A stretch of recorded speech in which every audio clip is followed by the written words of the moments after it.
One of the most common questions I get is, should I file an application for my logo or for the word?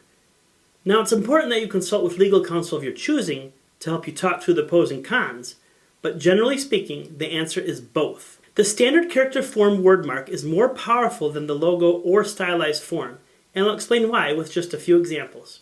You may not all be as old as me, but who doesn't love Taco Bell? I can remember several branding changes since I was a kid. First, Taco Bell used the kind of brownish fancy typeface text with the bright yellow and red and green bell logo. Then they went to the brighter purple text, still of a more unique typeface with pink and yellow bell. Finally, we have the modern simplistic black text that's just a non-serif font and light purple bell. The words Taco Bell were first used in commerce in October of 1965.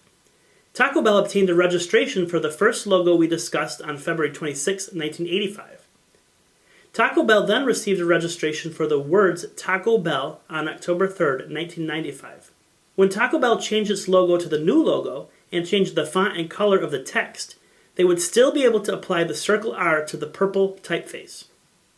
The same is true with the boring non-serif black font. If you have a registration of the words, it doesn't matter what font or color you use. On the other hand, if Taco Bell had never registered the words Taco Bell, it would have had to wait for a registration of any new logo before asserting it has a registered trademark. This is why the word mark is more powerful. However, Taco Bell still went on to protect its logos. It obtained a registration for the bright logo on December 22, 2015, and then also received a registration for its more recent simplistic logo on October 30, 2018.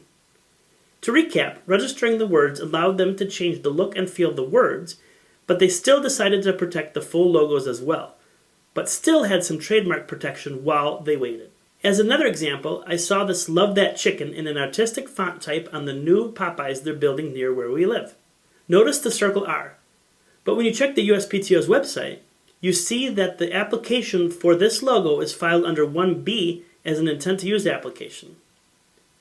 However, upon further examination, Popeyes Louisiana Kitchen Inc.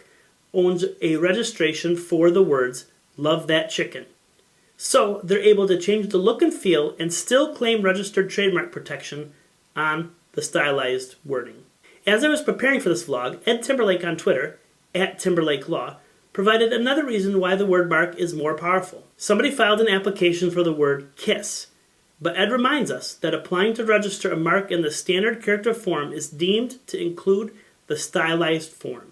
So there really are reasons your lawyer is telling you to file more than just the logo. Again, be sure to speak to a lawyer of your choosing if you need specific legal advice, as this was just general advice. Whether you use a stylized form or standard character form, or both, trademarks are fun.